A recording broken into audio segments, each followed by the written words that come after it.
What's up, my friends? Welcome to Anica Soleva Papercraft. Doesn't this flower look like the sun?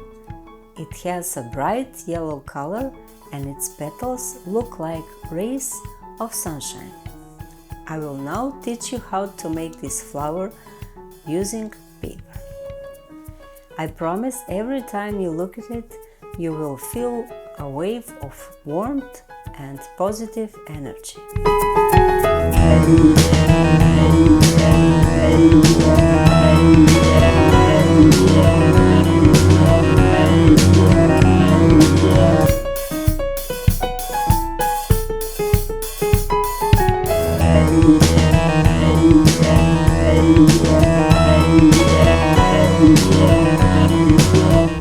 If you enjoy my work, you can now like this video, share with your friends and subscribe to my channel.